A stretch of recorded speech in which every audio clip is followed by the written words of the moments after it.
Hey guys, welcome back to the channel. In this story, Naruto is a one-man team. After graduating from the academy, Naruto starts to reveal his true self. Won't everyone be surprised at what the demon can do? Powerful Naruto X Harem. Be sure to check the description for the creator of the great fanfic and don't forget to leave a like and subscribe to this channel. Now let's start the story. Chapter 17, The Finals. Naruto's match. Disclaimer: still own nothing manga or anime related. Now here is the chapter, and there will be a few flashbacks in this chapter to cover some of the main events that happened during the training month. At least one of them I'm sure some of you have been looking forward to. Happy reading. Flashback: it had been 2 weeks since the preliminaries and Naruto finally decided a small break from training was in order to keep a promise he made.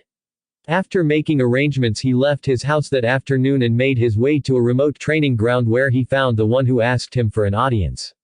She stood in the middle of the clearing, polishing her battle fan as she waited. "Temari-san, what is it you called me out here for?" He waited patiently while she finished the spot she was polishing before storing the fan on her back once more and turning towards him. "Naruto-san, I was hoping I could talk to you about." She turned away suddenly. "I really shouldn't be talking about this, but Konoha is going to be attacked during the finals." "I see." She turned to him again, confused. "You sound awfully calm considering that news." She narrowed her eyes at him. "I had suspected something big would happen. A new village attending Chunin exams, along with your Kage and a Jinchuriki." It surprised Temari that he knew what her brother was, but she hid it as well as she could. "It was pretty obvious it was going to happen. Since you've confirmed my suspicions and given us the date, we might be able to be better prepared, but I'm more concerned about why you are trying to help us. You clearly have issues with this village if your performance against Tenten was anything to go by." Naruto narrowed his eyes in suspicion as Temari again turned away. "That was different. I was frustrated, in part, but I also wanted to show off a bit. Being a Kage's daughter has its disadvantages, not that you'd know. I don't really get to hang around with anyone other than my brothers and my sensei. I guess you could say I found someone I was interested in here and I was trying to impress him. I think I only made him angry though. I was hoping this would make it even for what I did to that girl." She lowered her head a bit. It was the closest to a confession she was willing to come out with. "Well, I can't say what this guy would see from this, but you have my thanks regardless. Good luck in the finals, Temari-san." Naruto leapt off into the trees as Temari spun around to get another word in, but the boy was already gone. She sighed to herself. Story of my life. Naruto sped towards the Hokage Tower with his new information and arrived just as the old man was about to leave. "Hokage-sama, I need a quick word with you." The old man nodded and stepped aside from the door to allow the boy to enter. "Hokage-sama, I have been informed that there is to be an invasion during the finals of the Chunin exam." That is disturbing. Who is it that gave you this information, and why?" "Temari-san from the Suna team." As to her reason, it seemed to be somewhat of a personal matter that is inconsequential. I would like to question her further, but this close to the exams, taking her from her team would be far too suspicious. The old man pinched the bridge of his nose. If he were to take the Kazekage's daughter and interrogate her, he risked an international event. Forget an invasion, they would be able to make demands if it was just a trick. What would you do, Naruto-kun? Prepare for what we know already, and what we can assume. What we know is that Orochimaru is around and that he's the Kage of Sound. He could definitely be leading an invasion if he has a country behind him, but even he can't gather a force big enough to take on Konoha by itself, so that would mean.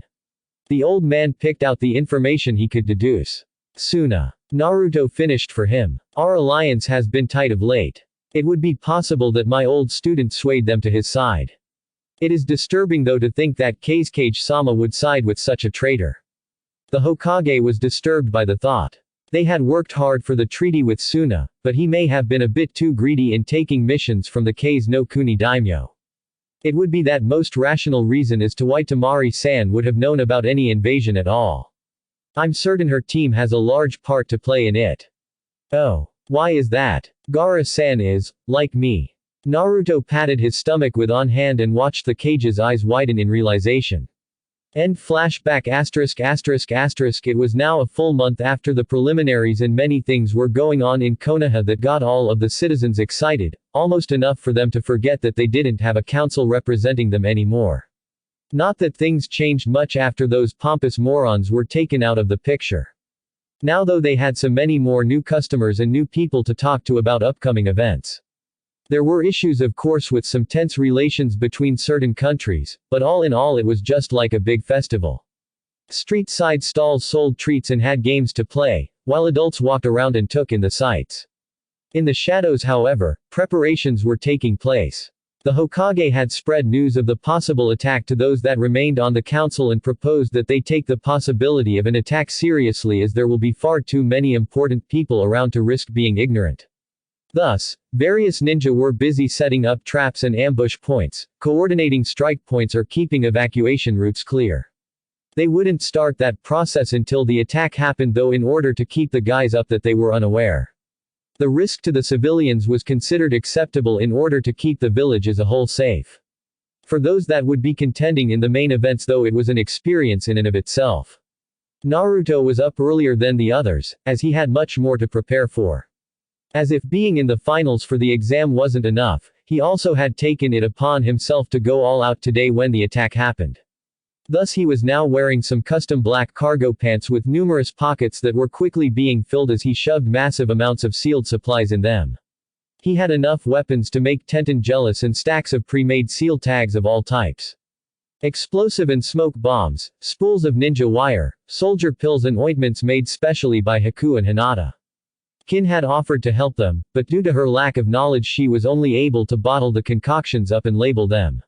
She seemed happy enough though to help in any way she could, but Naruto was a little irked that she still called him Sama.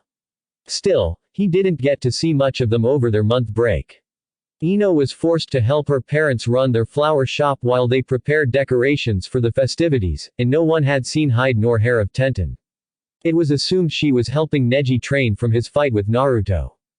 Haku and Kin were normally busy training in the backyard or sparring with Hinata while Naruto was either off training somewhere with Jiraiya, talking with the Hokage about something or another regarding his training or the invasion, locked in his office or just nowhere to be found at all. He knew this irritated them, but all he would tell them about it was that it was necessary. They saw the other two members of Team 8 once during the break, and that had to be explained to him by a grinning Haku. Flashback *****. So what was the other thing you wanted Harem-chan? Haku asked, then got even more curious as the girl got a deep blush. Something she never thought she'd see on the tomboy's face. Harem gulped and leaned into Haku's ear, whispering so only they could hear. Haku's head shot up and stared into her friend's eyes. No way, really. When Harem nodded Haku smiled devilishly. Leave it to me. They both shifted their eyes across the balcony to a specific teen leaning against the wall further down the room. Harem and Haku were training for Haku's finals match when they saw Naruto come out with Shino. Both stopped their spar instantly, opting to take a break while there were witnesses around. As close as they all were, Haku, Shino and Naruto were still competitors in the finals, which meant that they could very easily end up fighting each other. The two boys simply walked over to the training area and tested a few seals. Some had obvious results while others were not so easily identified. Either way Shino seemed to accept the results as Naruto handed him a scroll. When the two made to go back inside though Haku called out to them. Hold on Shino, we need to talk to you.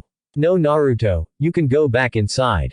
She had to hold in a laugh at the range of expressions surrounding her. Naruto looked confused, but accepted his fate with a shrug. Shino looked intrigued as he walked over to the two girls. Harem on the other hand looked slightly horrified as her wide eyes glanced between Haku and Shino. Finally she decided that speaking to the instigator was the best course of action, so she turned to Haku and whispered sharply. You aren't seriously going to do that now are you? Haku just grinned and nodded in response. No. You can't. I'm not ready yet. Besides we've been training and I'm all sweaty, you can't ask him now, it'll be embarrassing. She pleaded. Ask me what Harem-san. Shino's even response was enough to send the poor girl a couple feet off the ground in surprise. We just wanted to know if you wanted to help us train. Yeah, that's it. We wanted to know if you would help us train right Haku. Harume prayed that the ice user would save her from humiliation just this one, but when she saw the glint in the girl's eye she knew it was too late. It was her own fault though. She'd called in too many favors in already since asking Haku to help her with this little issue it seemed. Shino-san, Harume-chan wants to know if Haku had to dodge a bit as Harume suddenly got a second wind for their spar. Don't you dare Haku. If you don't tell him then I'm going to. I'm not ready. Harume pleaded. You're never ready. You had better get ready soon or someone else will be. Haku scolded her just before landing a heel in her opponent's gut. Harume fell to her knees, grasping her stomach, gritting her teeth in equal amounts pain, humiliation and aggravation. She knew Haku was telling the truth. Despite the other girl's worldly experience, Haku had vowed to not waste her second lease on life. She choked back the sobs that wanted to show her frustration before standing. Clenching her fist she scowled at her friend before turning to Shino. Shino, would you like to? She clenched her eyes shut and took a deep breath. She bowed low to the boy. Would you like to go on a date sometime? Harume chanced a glance up to find Shino looking over at Haku before slowly turning his head back to her. That would be acceptable. I will let you know when. So few words, then he turned and left. Harume wanted to cry. Just acceptable. Congratulations Harume-chan. I think he likes you too. Haku was grinning like mad from the scene. What do you mean? He said it was acceptable. What kind of answer is that? Well, going by the blush he had, I'd say a good one. Come on. Haku grabbed her hand and pulled her towards the house. Where are we going? Don't you have to train? No offense Harume-chan, but you dress like a boy. We're going to get you some real clothes for when you go on your date. It was the straight truth. Harume, while decent looking, never flaunted what she had. The term, tomboy, often came up when people would describe her. She wasn't against getting dirty, and she'd done more than her fair share of hard work. Because of those tendencies she often wore regular ninja pants and whatever comfortable shirt was available when she got dressed. Just like her clothes, her hair was never stylish, or even particularly tended to at all. It was a little too short in the back to put into a ponytail, but long enough in the front to frame her face. Two red-colored bangs came in front of her ears, just barely keeping her vision free while the rest was tiered down and kept her natural black from the crown of her head where it was at least 3 inches, to the nape of her neck where it was trimmed to almost skin level. Date, with Shino-kun. The whole event seemed to hit her at that moment and shortly after her smile was matching Haku's as they switched positions. It was now Harume who was pulling Haku through the house as the latter called out for Naruto to come open the gate for them. End flashback *****. Finishing his rounds in the office, Naruto debated a moment before heading to the hidden basement and picking up the one item that he decided would only be shown at the right time. That time was coming up soon, he could feel it. It wasn't quite here yet though, so instead of wearing his mother's sword he sealed it into another scroll all by itself and stored it in the pocket closest to his heart. This way it was in a place of comfort, close enough to reach easily if needed and in a place he was sure to guard well since it was a vital point. While he was down there he also replaced the 2 scrolls he had been training from this past month in addition to his training with Jiraiya and all of the other tasks he put on his own shoulders. It was a busy month for sure, but it would all pay off soon.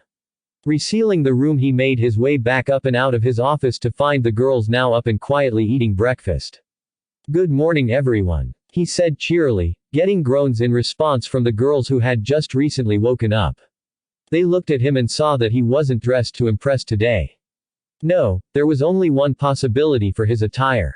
Naruto was ready for war. They had heard of the possible invasion and they too worked hard to get stronger with Naruto giving them quick pointers on how to train to get the most out of their month when he was able to. None of them slacked off knowing that one more minute, one more second of training could mean the difference between life and death in the coming fights. Naruto-kun, how can you get up so early? You were up later than us last night and we know you were training. Haku half glared at his too cheery for the morning attitude. I'm used to not getting much sleep. I guess it's just another one of my talents to go with the high stamina and chakra. He flinched as he mentioned the last part. Every time he mentioned his stamina he could practically sense them drooling in their heads, often bringing back memories of their looks the night he relapsed. Thankfully they never acted on their dreams since then, so he didn't get sent back to the hospital from more mental trauma. Naruto-sama, if you keep teasing us like that, you're going to regret it. Kin's threat was hardly a threat at all as she lazily waved her cereal spoon at him, causing him to snicker a little at her effort. Hinata just finished her cereal and put her dish in the sink before giving Naruto a quick kiss and heading to her room. She didn't need to be up so early since she wasn't in the finals, but that didn't mean she wasn't going to see her boyfriend before he left. Of course, asking for more than a kiss was pretty much out of the question, judging from the fact that she looked like she was about to fall asleep standing. "Make sure to cheer loud for us, Hinata-chan," Naruto called after her, getting a groan in response, causing Naruto to laugh again and the other two girls to giggle as well. Once the girls were finished, they went to their room as well to prepare while Naruto ate. Since Kin was staying with them, she opted to sleep in Haku's room, allowing Hinata her privacy, which she gladly accepted, being less accepting of female-to-female interaction even if it was just sleeping in the same bed. After Naruto finished, they were on their way. He no longer had to worry about locking the gate on the way out. It had been one of his projects during the break. It could now be opened from the inside by the girls, so they could leave anytime. He hadn't done anything outside yet, as he wasn't sure how to go about making sure that they wouldn't get extorted by anyone trying to get in. That meant getting in required that someone inside had to open the gate for them, or Naruto had to open it for them. This usually wasn't an issue since Naruto often left a clone around to alert him in case guests showed up. Another key seal that was planned out was one to check for genjutsu by having the user pulse chakra through it, which then pulsed through the air to disrupt the jutsu enough to confirm its presence. This had caught a few ninja already attempting to use a henge to trick those inside into thinking they were a friend. Most of them just went on their way a little angrier than when they came, often throwing out a few insults before leaving. Others just didn't learn and tried to hop over. Those of course were detained and sent to have a one-on-one with an interrogator. That made Ibiki and Anko happy as they got to sharpen their skills, and test out some of Naruto's bag of tricks that he had lent to them after his run-in with Ibiki. Most of its contents they absolutely loved since they caused minimum bodily harm but wrought a huge amount of pain. Basically meaning they could interrogate high-profile prisoners while leaving little proof of their actions behind. That's not to say that every method the blonde had was new to them, but there were a few items that they had to admit were inventive. The three went through town hand in hand as they weaved through the crowd, being in no rush to get to their destination. After a while though, it got a little tiring getting bumped around and having to apologize so often when they did the bumping, so they took to the roofs and ended up getting to the grand stadium quite a bit before they needed to. Tough they weren't alone. They considered the other contenders as a warning explosion went off overhead. 5 minutes until the start. The stands, which weren't yet filled, would be standing room only soon.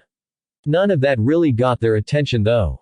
It was the other contestants that were standing there watching them in turn that put them on edge. Temari, Kankuro and Gaara were woken at sunrise by their sensei. They knew the drill and they would be the first ones in the stadium as per their plan. They wanted ample time to study their opponents after all, since they hadn't seen most of them for a month. Kankuro had made it habit at this point to sleep in the same room as Temari since their sensei, Baki, was getting on all of their nerves. It was clear he had his own agenda while he was here, out of the eyes of the Suna Council and the Cage. He had tried numerous times to catch the girl alone. From the shower, which after the first time he walked in on her she stuck to the public bathhouse and only when others were in as well. Not that she needed to worry since her scream brought Gaara into the picture quickly. Baki learned quickly not to follow her into the bathhouse after a few beatings of a severity normally only reserved for a certain Sanin. During the night when Kankuro was asleep, he found that Karasu could still be dangerous when he pinned Temari to the bed during the night to find that her arms sprouted blades. Unfortunately he didn't get any permanent injuries from the event, but he stayed away from the room long enough for them to secure it to the point that it would alert them instantly if he tried that again.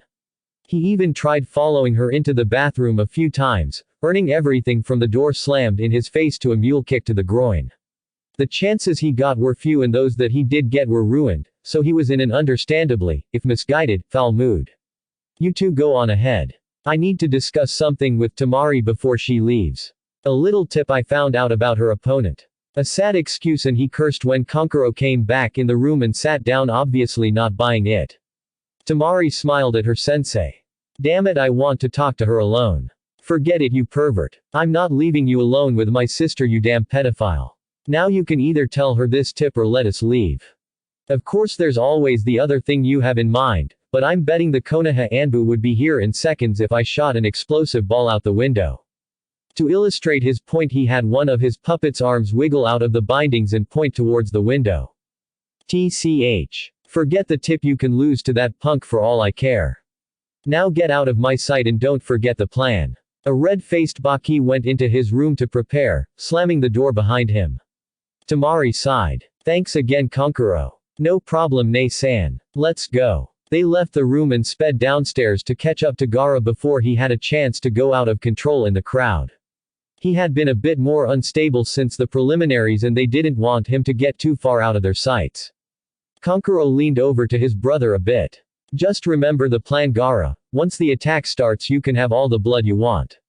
The comment caused the boy to smile and lick his lips, while the action in turn made Temari and Kankuro very nervous. Distancing themselves from the boy a little more, they made their way to the stadium. There weren't too many people around this early other than those setting up their stands for the day, but those that were on the street gave the three a wide berth as they felt the aura rolling off the redhead.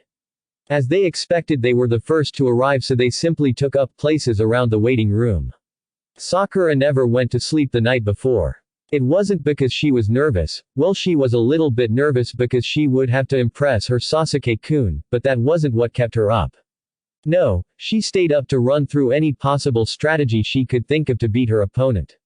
She had spent so much time trying to find the raven-haired boy, who seemed to have disappeared, even though she knew they wouldn't keep a finals contestant from participating just for trying to get what should have been given to him.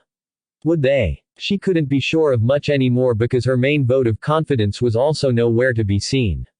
Ever since those Anbu took her mother, she hadn't seen her or heard anything about her. Whenever she asked about her, all she got was a disgusted look and a cold shoulder. Even the Hokage just avoided the question, telling her that it wasn't her issue to worry about and she should be concentrating on the exams. She had seen her opponent fight though and knew the girl was hanging out with Naruto Baka now, so clearly she would be no threat, but it never hurt to be prepared for future opponents. This is what she had been working on for the past day and night. How to get around each of her opponent's defenses and obliterate them.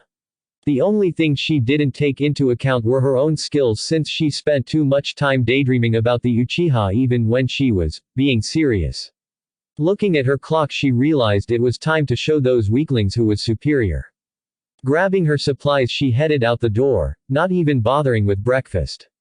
She didn't want to put on any weight in case Sasuke-kun looked at her.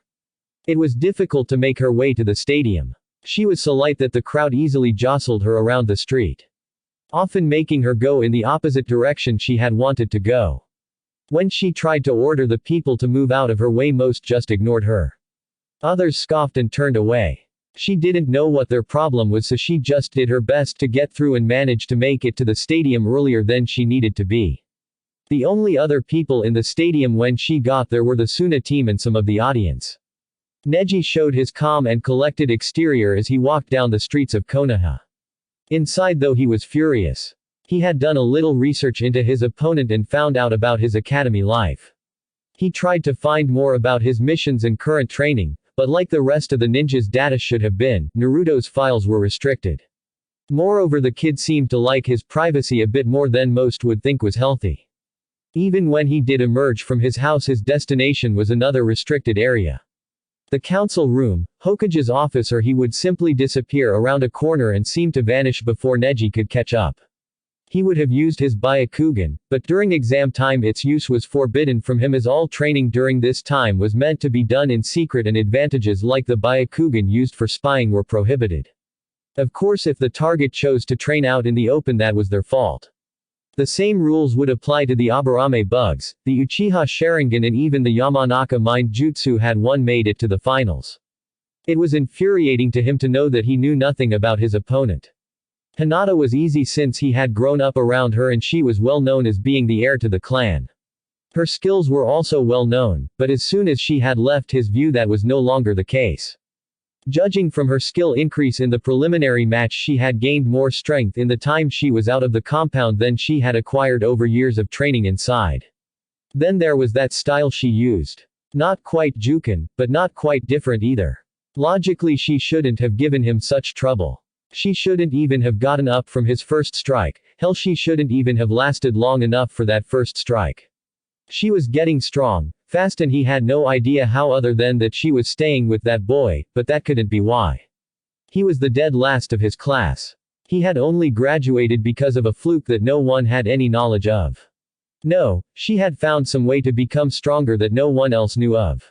His opponent though was a complete enigma past his academy days, and that irritated him. Plus him using only taijutsu in his preliminary match didn't give any hints either, but in the end it wouldn't matter. Fate would prove him the victor today. A dead last had no hope against a prodigy. Instead he concentrated on his true opponents. Uchiha Sasuke, the last of the Uchiha clan, and Sabaku no Gaara, the boy who defeated his teammate Lee and could have very possibly ended the boy's ninja career. The Uchiha was arrogant, but based on what he saw in the forest, the boy was strong when those strange marks showed up. Had he not been so foolish, he would have stuck around to watch the rest that happened, but after seeing Sasuke fight, he had all the information he really cared about on those present at the time. Gaara, on the other hand, had a defense much like Neji's own. He smirked at the thought of going toe-to-toe with the Kazekage's son and showing the stuck-up main branch just how strong he was. It was at this point he realized that he had made it to the stadium, so he went to the waiting room and sat down. Not caring who was already there, since fate had already predetermined that they would lose to him. Dosu was upset. First, Kin gets taken by that blonde prick and isn't seen or heard from at all, except for her easy win in the preliminaries. Then Zaku died after failing his match. Now he was all alone, and the previous night he had a visitor telling him that Orochimaru wanted him to drop out of the exam for the greater good of their main goal. He was too pissed though and ignored the order, telling the messenger that he could go get his ass pounded by their cage for all he cared. The messenger of course didn't take it well, but there was little the man could do after the door was slammed in his face. Now Dosu just finished strapping on his weapon before heading out into the village. He had no time for the trinkets and treats of the pathetic civilian stands and simply headed right for the stadium, pushing his way through the crowd. He came to the waiting room, took note that there was still no Kin there, then went to a corner to sit down, ignoring the glares he got from his opponents. Shikamaru wished he could have just slept in, but he'd already pushed it too far and his mother came in and more or less beat him out of his futon. All the while she yelled about the cursed lazy genes in the male Nara and how he needed to find a girlfriend who would set him straight. Checking his gear once more, he slipped out of the house before his mom could send another volley of shouts, or worse, household objects at him. Sighing, he walked through the streets towards the stadium. He only stopped once to pick up a little breakfast before moving on. He was far from stupid. The second he was out of his house, he knew his parents were following him. Well, his dad would be getting dragged along while his mom followed him. If they managed to catch up to him, then he would be in for another round of scolding. Keeping his steady pace, he soon entered the stadium just as the warning went off. He simply dismissed it and ignoring those glancing at him on his way in, he just leaned against a wall and closed his eyes to wait. In the Aburame compound, Shino was already up and talking to his hive as he ate his breakfast. Even after his parents came in, no one spoke a word. When he finished, he stood up and headed for the door. As he was turning the knob, 2 insects flew out in front of him. He nodded to them and went on his way. It's not that his parents didn't like talking to him, that was just their way. The fact that they had sent insects to him so early in the morning was enough for him to know that they were wishing him luck. Unlike his peers, the boy headed straight for the roofs, taking the path that would be the quietest as he hopped towards the stadium. He heard the warning sound for everyone to head that way and hurried along, lest he be caught in the crowd when he needed to be in the waiting room. For a ninja though, this was still an easy task, so upon arriving at the stadium he simply blended with the crowd and cut off into the waiting room where the rest of the contestants were. Sasuke heard the warning go off, but he was far from finished training. As soon as he was let out of his cell by the bandaged man he often saw with the 2 advisors, he immediately went to his sensei and demanded he be taught until the finals. Kakashi had initially refused, but after hours of nagging he caved and told the boy that if he didn't stop his bitching that he would slam a chidori through his head. For emphasis, he created one of the crackling balls of chakra and slammed it into a nearby tree. Immediately after, he realized his mistake as he shot his eyes to the Uchiha to see the boy grinning with his Sharingan ablaze. He knew then that he was trapped. He had to teach the boy how to wield the jutsu properly or it would kill him, which of course would have caused a witch hunt to find the Cyclopean ninja, as most of the village revered the Uchiha for his eyes. Neither knew of the council's arrest yet since they had left shortly before the civilian council was taken into custody. Resigned to his fate, Kakashi reluctantly trained the boy and taught him his limits for Chidori. Which of course the boy foolishly tried to surpass and ended up suffering from chakra exhaustion and crying about Kakashi needing to find a way for the jutsu to use less chakra. Today though Kakashi had heard the warning as well, but really didn't want to take the boy to the stadium, and it was apparent the boy was in no hurry to go either. With any luck they would miss the exam completely and the Uchiha would be disqualified. Sasuke had no such worries though since he knew he couldn't get disqualified. Hell, he could probably get his two guardians to just hand him the Chunin promotion if he wanted, but right now he had a different goal. He wanted to get back at Naruto for all of the humiliation the Dobi had caused him. He had been dreaming for weeks now of how he would shove the lightning blade through the boy in various ways as all the world stood in awe of his power, then afterward breeding himself an Uchiha army and taking over the village before going out to slaughter his brother. Such mad dreams, but it drove him to train until the last possible minute. The proctor for the final portion of the exams entered the room, causing all heads to turn towards him. He took in the combatants around him as they returned his gaze. I am Shiranui Genma. I will be your proctor for this portion of the exams. The rules from the preliminary matches still apply here, so no screwing around like you did there. I am not as lenient as Hayate was. Sir, where is the other proctor? Kin asked. He was unable to come today, so I am the proctor. That is all you need to know. Now, follow me into the arena so we may present you to those you will be entertaining. As the ninja made their way out of the room, Kin's arm was grabbed by Dosu. Where the hell have you been, slut? We had orders to stay at the hotel. He was forced to let go though as a hand gripped his own shoulder and clamped down, hard. I don't think she likes your filthy hands on her, mummy-san. I suggest you move along before I decide to christen this arena with your blood. I'm sure the crowd would love the exhibition, though I would hate to take Haku-chan's opponent away. I think she was looking forward to filling you full of holes. Her and Kin-chan have gotten to be good friends after all. Naruto narrowed his eyes at Dosu, who in turn met his gaze for a bit before shaking his arm free. It matters not. I'll simply deal with her in the finals, along with you. The bandaged genin stalked off after the others, intent on following his own rules. Not. After all, in Oto it's the strong that make the rules. Thank you, Naruto-sama. Kin leaned over and kissed him before they followed the rest. Anytime, Kin-chan. The stadium was packed, more than packed. People were standing on the steps and in the upper walkways to see the young ninja that would soon be fighting for their promotions. As the Hokage welcomed the contestants and the audience, notable people were shifting anxiously in their seats. As this was an international event, the issues with the counselors and the Uchiha were kept top secret so as to not make the village look weak to the public eye. Instead, their seats were occupied by some of those who had made it through the forest but lost in the preliminaries. Quite an honor for them since it put them right next to where the numerous daimyo sat. Those from Konoha looked towards their friends with admiration, jealousy and in at least one case hatred. Upon discovering the seating arrangement, Kiba had rushed to the stadium that morning as fast as he was able to in order to get a seat next to Hinata, but she hadn't come until later. When she did finally show, she was with Ino, Choji and Tenten, whom casually surrounded her when they saw him there. They could see the desire that was still in his eyes, but they could also see his numerous bandages and the splint on one of his legs, not to mention some other minor cuts and bruises around his exposed skin. The jacket he normally wore no longer existed, so he had arrived in a normal, short-sleeved shirt leaving his arms exposed. Kiba-san, are you okay? Those injuries didn't come from your match with Naruto, they're too new. Choji ended up sitting next to the boy by silent agreement, but didn't mind since he didn't really have much against the mutt, and tried to start a friendly conversation. Flashback ******. Kiba came home only a few days after the preliminaries. He was still hurting a bit from what Naruto had done to him, but nothing he couldn't handle. That was all to change in a few seconds as he stepped over the threshold into his house.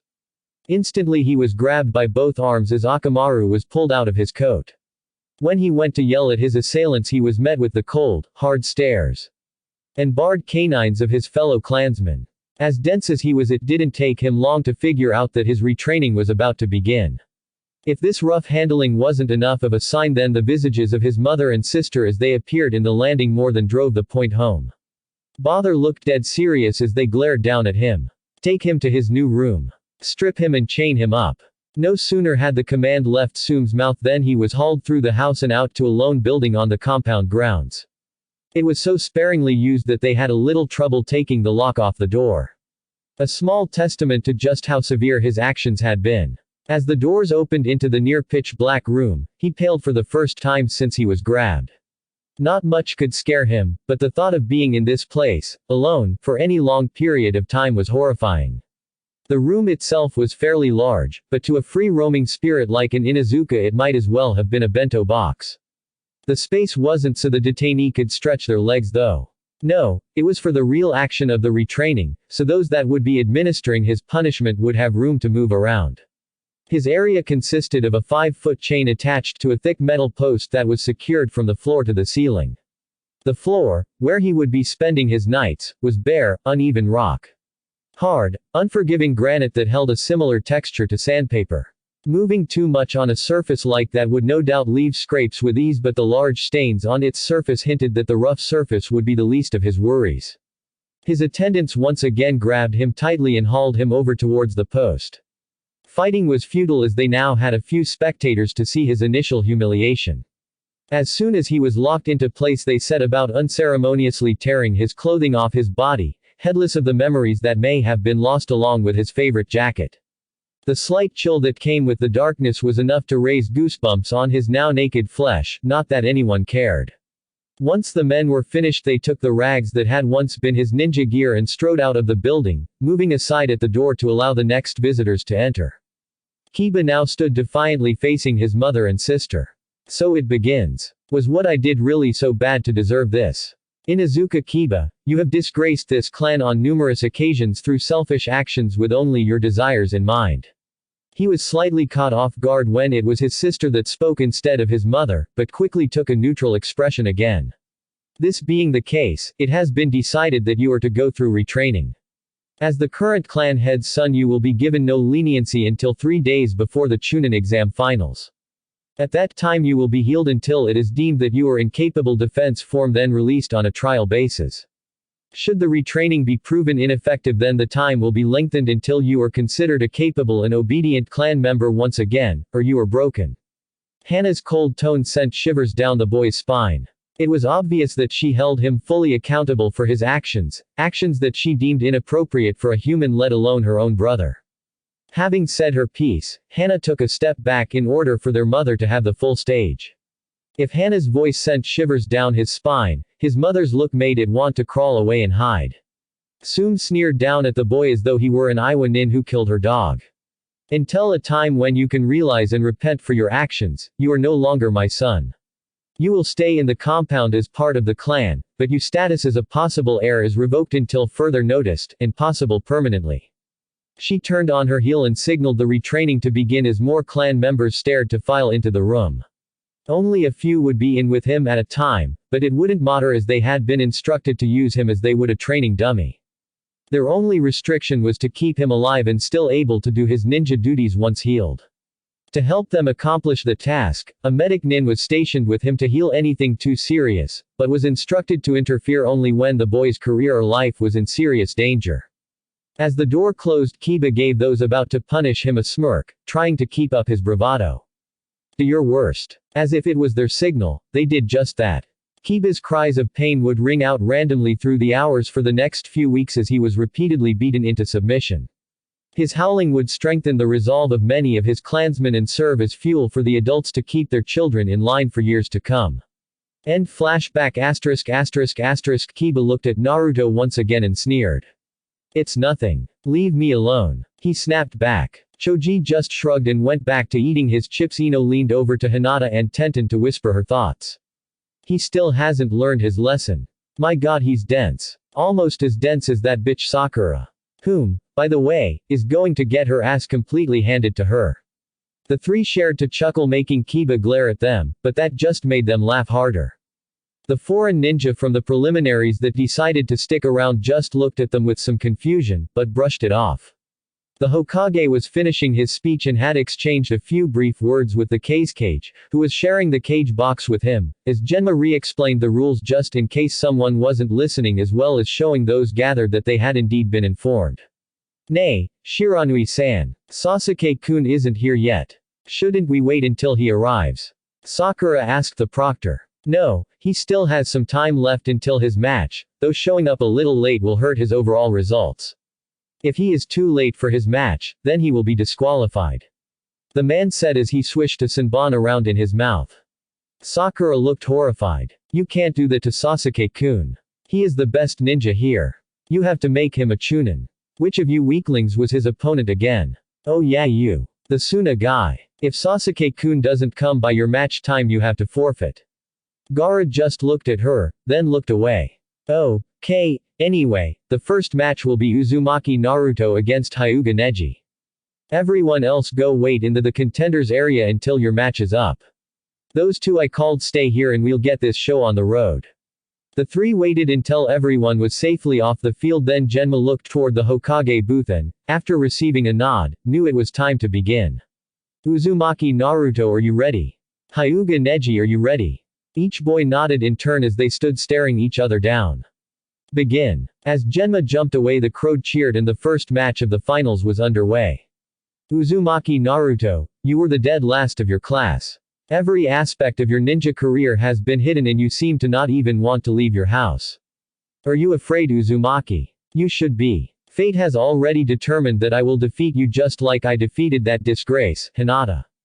Come, I'll end this quickly. Neji got into his fighting stance and activated his Byakugan. Naruto just waited until he finished and smirked. The only part that had affected him throughout the speech was when Neji mentioned Hinata.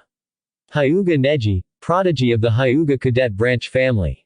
Every aspect of your ninja career was accompanied by that stick up your ass which you don't seem to be ashamed to bring out in public. Are you after Sasuke-chan too? I think you are. Fate is a bunch of bullshit that had nothing to do with your pointless grudge against Hinata-chan. Come, I'll give you one free hit. He matched the boy sentence for sentence, never breaking stride, and in the end just stood there without a care in the world. Up in the stands, Hiashi smirked. Foolish boy. No one insults a Hyuga like that and lives. While down with the young ninja watching, four girls were smirking even more than Hiashi. Neji moved forward cautiously, but saw that Naruto closed his eyes. Without missing a step, he rushed forward and landed a few Juken strikes on the blonde's arms and legs, causing him to collapse to the ground with a grunt. Foolish little pest. Did you really think that offering one from my clan a free shot would end in your favor? He looked over his shoulder. Proctor, I will leave this call up to you. If you do not call the match, I plan on humiliating him completely. He saw the man smile and mistook it as a go-ahead. Turning back to where Naruto was laying, he reactivated his eyes just in time to dodge a strike from behind. How? Oh come on. You didn't really think I was sparring all this time with Hinata without learning how to protect myself from your little tricks, did you? I'll be nice though and not give away that secret here. He looked up towards where the main branch of the Hyuga were sitting. Consider this the only favor I'll ever do for you, Hiashi-tem. Those that knew who the clan head was, were horrified at the honorific the boy gave to the man. Luckily Hiashi was able to maintain his stoic demeanor, though he did grip his armrests a bit tighter. You dare insult Hiashi-sama like that? You will pay dearly, failure. Neji rushed back in, but was blocked when several clones popped into existence. He could see behind them where Naruto took up a spot near the wall, leaning against it. Furious, Neji began the rampaging execution of any clones that got in his way as he headed for the boy. Everything from Juken strikes to jumping roundhouse kicks were used against those close enough, while kunai were thrown seemingly haphazardly around and into clones farther away. All this time his main focus was on the blonde at the wall. So that Uzumaki boy can use Kage Bunshin. That's pretty good for someone his age, and being fresh out of the academy. Maybe this match isn't as simple as we thought, Katetsu. Yeah, Izumo, but that Hyuga is making quick work of them. It doesn't matter how many clones the brat makes, if they can't land a hit they're pointless. Kage Bunshin isn't exactly a basic jutsu either. It uses a lot of chakra, so if this keeps up Uzumaki will just fall over from exhaustion. True, but he doesn't even look like he's breathing hard after all of those. Neji finally broke through the line of foes and sprinted towards the wall where Naruto stood calmly looking at the sky. It's over. He extended his arm and hit his palm dead center on Naruto's chest, causing the boy's eyes to go wide as he coughed. This is why you will never beat me. No wonder you were dead last. You can't even pay attention when your life is on the line. Now you will pay the price. Neji drew his arm back again, intent on smashing another strike into his head and end the disgrace for good. He got as far as his own ear before he heard Naruto chuckle, laughing at the end. Just like the joke your life has been. Hi, hee, my life is a complete joke, so is this. Bunshin Daibakua. A flash of blue, then an explosion rocked the stadium and a large cloud of smoke obscured the two fighters. All around the stadium people were trying to see what happened, but were rewarded when the smoke cleared only to show an unharmed Neji standing in a crater with another, larger crater where Naruto once stood. Clap clap clap. Neji spun on his heel to see Naruto standing right in the center of the stadium, completely unharmed. You survived. I'm impressed. With a motion of his hand, Neji was once again surrounded by clones. This time though they didn't wait for him to come to them. They charged him. All at once. Kunai slashed through the air and headed toward the young prodigy. With so many coming he was going to be hard-pressed to deflect them all, unless. Hakusho Kaden. Another burst of blue chakra flashed and now everyone was able to see just how the Hyuga had survived the explosion. Every Naruto that was attacking was sent flying back before dispelling. This left Neji and Naruto staring at each other just like they had been in the beginning. Hiashi was now flopped back in his seat in disbelief. He knows Kaden. How? That is only taught to the main branch, even Hanabi doesn't know it yet, and I definitely didn't teach it to that weak little traitor Hinata. Did he learn it on his own? Unbelievable. Now I know why the village considers him a prodigy. I have to make sure he stays loyal to the Hyuga at all cost. I suppose it's time to give him his father's letter. So that's how you survived. Nice trick, but it won't do much if you can't get near your opponent, and so far the only hit you've gotten on me was the one I gave to you. Do you have anything to say? Naruto said as he walked towards Neji. You are within my divination. Neji took up a new stance, confusing Naruto, but completely shocking the Hyuga in the stands.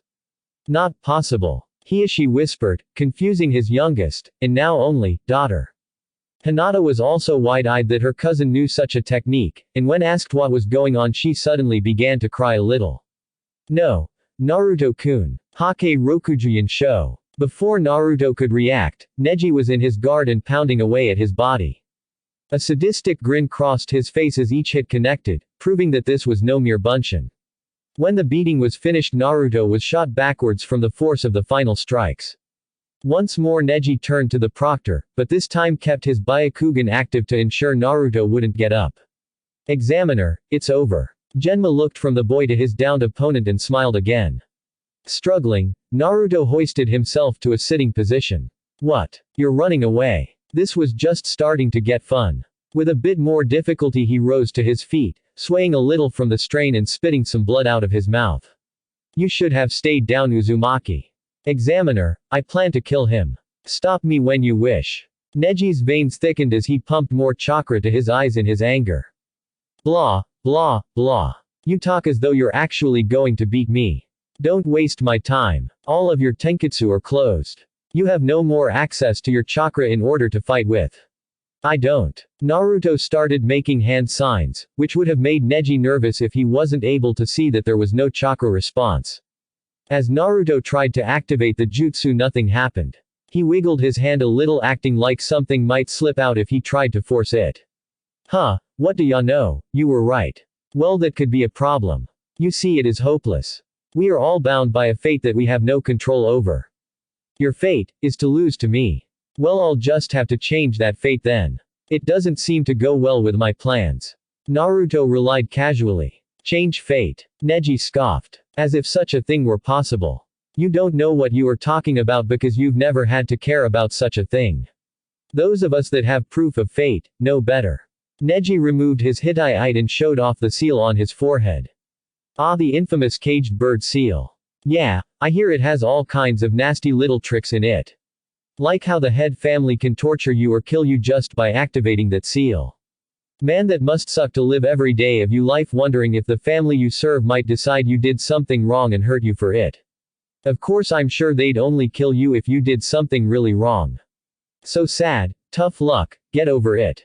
Naruto grinned at the Hyuga across from him, whose eyes were now nearly bloodshot from rage.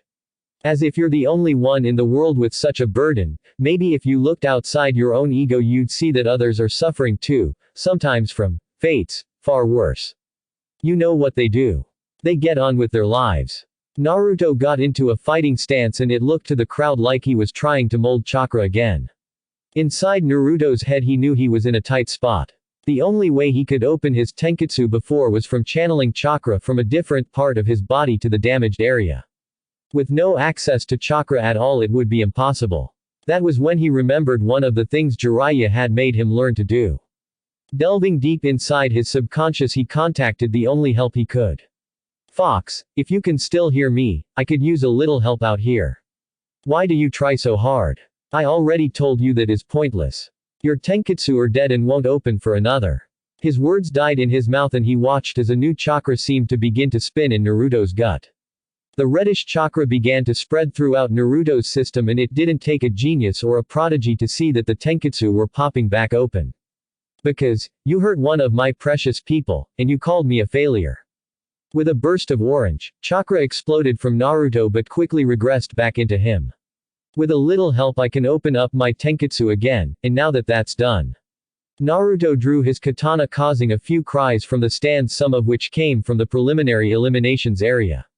Kurata, Taniguchi and Higoshi, who was allowed to sit with his teammates since there was room available, were out of their seats in an instant, knowing exactly whose sword Naruto held. That sword belonged to Kafu. How the hell did he get it?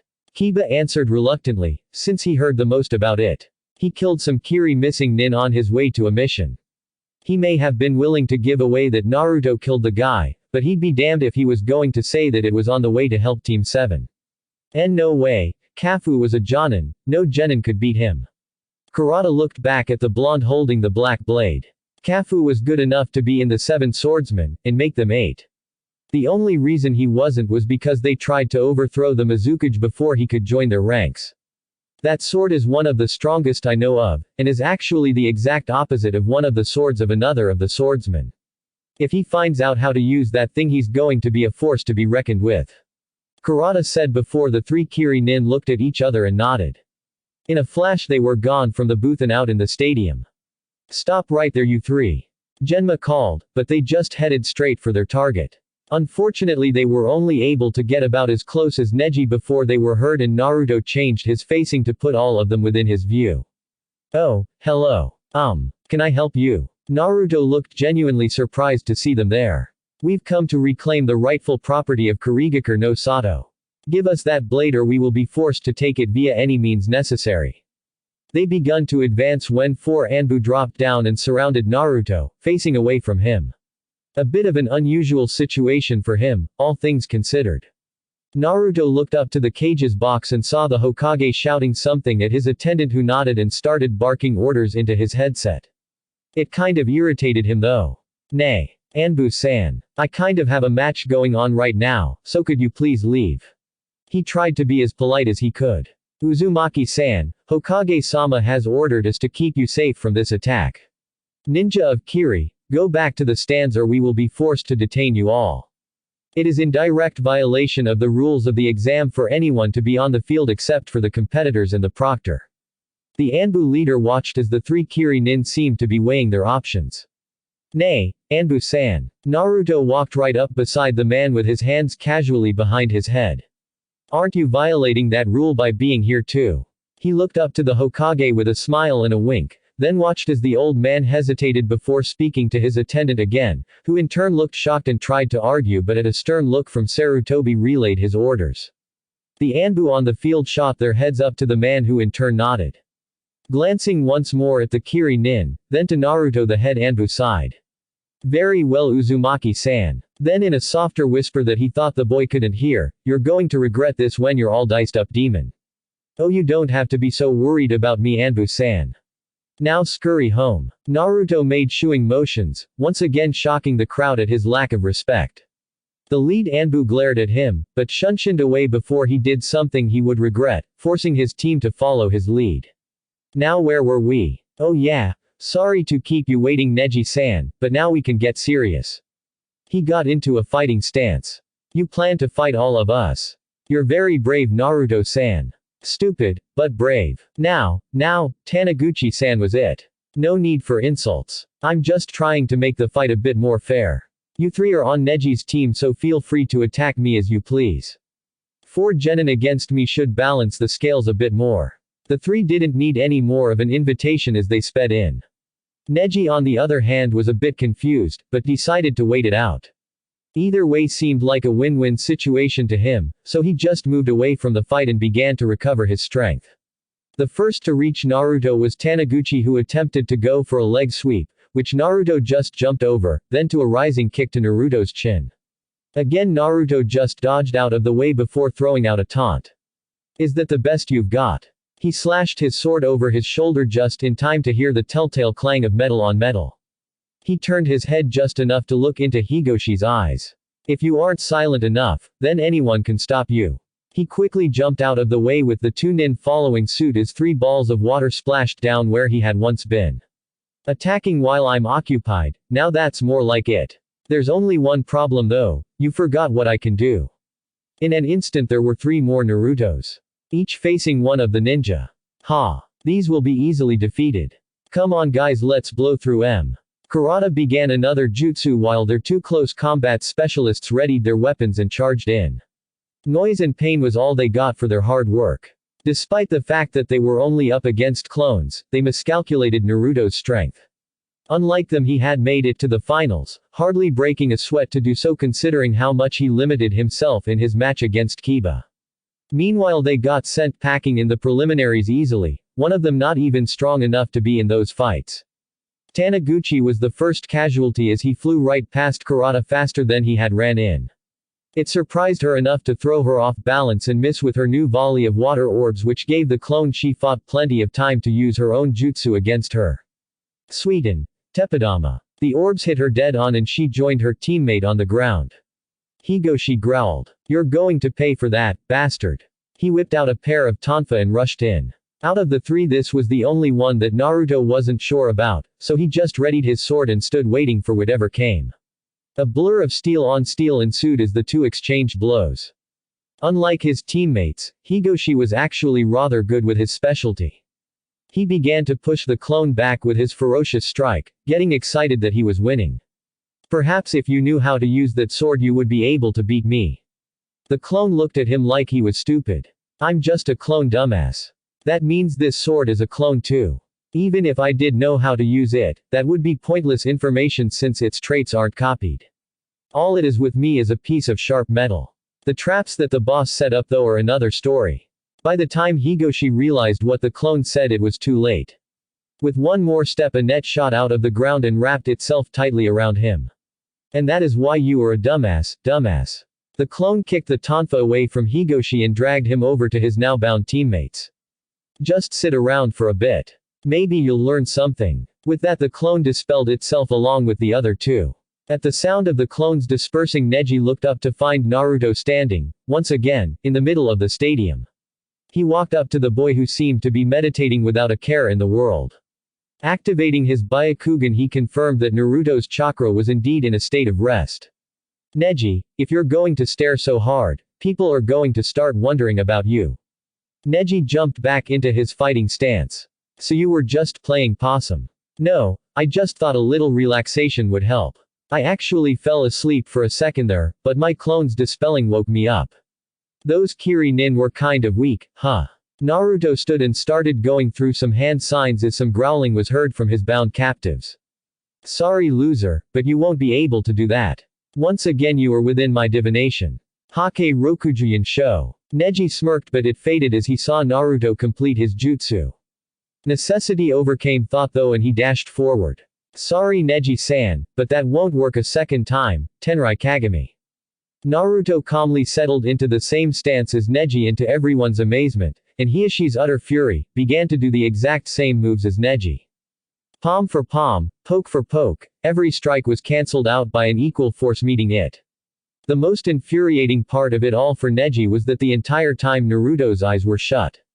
When the 64th strike hit, both boys never moved. Their fingers were touching each other mid-strike, but neither gave a sign that they had another move planned. At least not until Naruto opened his eyes. That damn demon has gone too far. How dare he copy the Juken? I'll have his head on a plate by morning if it's the last thing I do.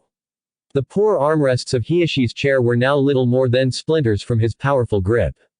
Hanabi watched her father closely, taking in his obvious hatred for the blonde that looked to be easily beating her cousin.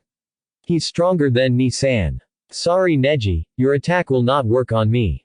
Now how about you forfeit and save yourself some embarrassment? Or you could stay and I can see if I can pull that stick out for you. Naruto at his best, stood taunting someone else in front of everyone. How did you know the Rokujuin show?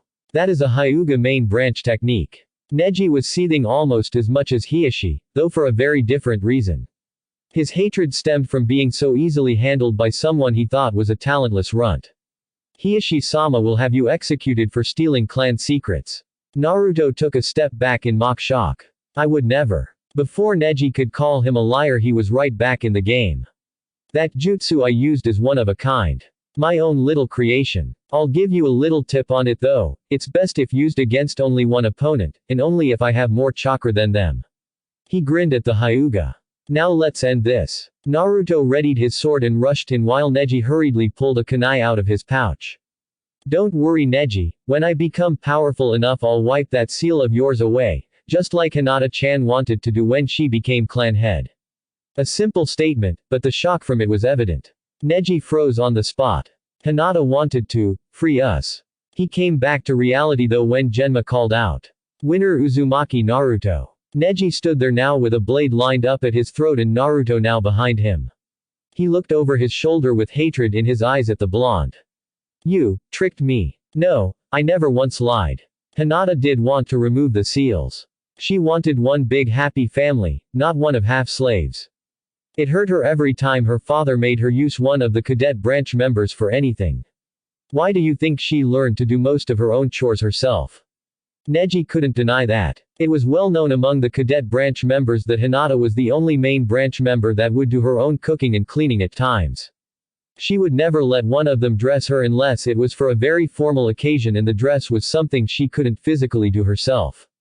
She was by far the most independent of the main branch Hyuga. He stayed silent for a while, even after Naruto had lowered his sword. Then took a quick look over to the preliminary fighters area. He saw Hinata looking directly at him with a gentle smile on her face. It was the same one she always tried to give to the cadet branch members, but also the same one she gave to her few friends as well. Perhaps fate was against me today. No, I was against you today. Fate is just the coward's way of not facing life. There are things that we cannot avoid, like who our family is, where we are born, what wars we get involved in. But those are because of other people's choices. We are allowed to make our own choices for everything else in our lives though. Who we love, what our occupation is or how strong we want to become. If you two are done now, we have more matches to get started.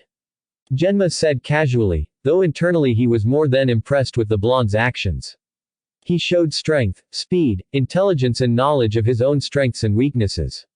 Then there was his obvious leadership from how he handled the Anbu. Sure, he had looked like a nervous little kid, but any ninja could see the determination in his eyes. Then taking on 3, well technically 4, opponents at once and coming out fine was astonishing for a genin even if he was a little scuffed up from Neji's one successful attack. So far they had one, very good, Chunin candidate. The only slip he made was against the first Rokujuin show, but he showed a great, and possibly the only way to counter it. Hey sorry Shiranui-san. Naruto scratched his head and started to head off the arena floor soon followed by Neji who was still deep in thought, but stopped when he remembered something. Oi Genma-san, you might want some Anbu to clear out those 3, he pointed over to the 3 Kiri-nin who were still trying in vain to get free of their bonds. They don't need a cell, just boot them out of the stadium. After Genma nodded his head he once again ran for the competitor's box.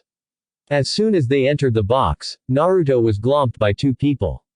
Naruto-sama, that was amazing. You took out 4 people like it was nothing. Kin said from his right. Yeah, that was impressive, but I'm betting you could have done it faster. Haku added from his left. Naruto just laughed a little as he winced from his injuries. Come on girls, show some respect. Neji fought very well too. To the Hyuga's surprise, both girls detached from Naruto and come over to him. Good job Neji-san. You put up a good fight. Had it been someone other than Naruto-kun, you probably would have kicked their ass. Now it was Neji's turn to be embarrassed. Thank you. Ha, as if anyone could do better than Sasuke-kun. Just wait till he gets here. He'll make what you did look like an academy taijutsu lesson, and you'll once again be dead last. Sakura snorted. Naruto had to grab his two girlfriends before they made any sudden decisions that would end in Sakura being thrown out of the box. Haku, don't take Kin's fight away from her. Kin, save it for the stadium. Ha, as if some Oto Nin reject could beat a Haruno. Kin glared at the girl's comment, but did nothing. Neji-san, I suggest you go to the infirmary and get some rest. You look like you're about to fall over. Naruto advised. Thank you Uzumaki-san. I think I will do that. Neji bowed to them and left the room, a bit unsteadily. Whether from physical or mental exhaustion was anyone's guess. Other people in the box were lost in their own thoughts during the exchange though, and most could have cared less about the pink-haired girl. Man, Naruto really is strong. That jutsu alone was impressive. To turn someone's attacks against them. It's a double-edged sword, but I can see where it would be a problem in the situations, he said. Still, I wonder just how strong he is. I know I'm definitely not going to fight him. Shikamaru had already calculated his chances against Naruto, and they weren't good from what he saw. So that's where Kin's been hiding. She got herself a little leaf boy toy, and she's sharing. Never thought I'd see that. Well, at least she has some decent taste. He was pretty strong. However, he's not strong enough to beat Oto. Soon you will know just how wrong your path was, Tsuchi-kin. Dosu glared at the trio with murder on his mind, only outmatched by the redhead nearby, but his thoughts were only on spilling as much blood as possible. He still hasn't shown off much. He's smart. If he wasn't so young, I'd swear he was a Jonin at least. Well, they did have that young Uchiha that was quickly promoted. Did they already know our plans before the exam already started? Hell, I don't care anymore. That was just pure strength in someone younger than me. It's too bad Gaara looks like he's ready. I would have liked to get closer to him. Tamari looked away from the scene a bit saddened that she couldn't be part of it. With a cage for a father and a psychopath for a brother, most boys were afraid of even getting near her. Those that did want to get close were only looking for power, like Baki. The only one who didn't seem to be caring about how strong Naruto was Kankuro. He was too busy thinking with a different head. Man, two girls at one. If we weren't about to kill each other, I'd be asking him for tips. Their thoughts we broken as the proctor announced the next match.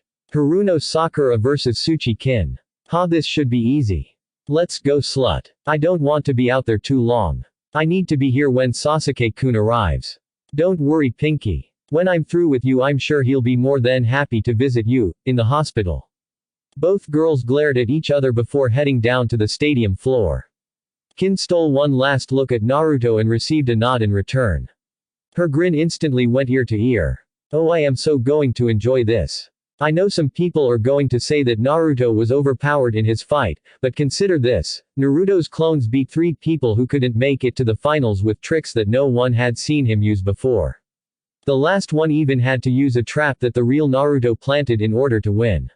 Sure, he beat the crap out of Neji, but he also got his in return, and in such a way that he almost thought he'd lose until he tried using the Kyuubi's chakra. After that, he was able to surprise Neji long enough to get within his guard and get a technical kill shot. Naruto will begin to show his vague skill level in the next few chapters, but there will still be nothing definite since he's always learning or improving on something he already knows. Also, the other fights may not be as long as this one. I plan on fleshing out a few of them, but this will probably be the longest. Thanks for listening. I hope you guys liked it. Don't forget to subscribe and leave a like for more what ifs and support the author. See you guys in the next video.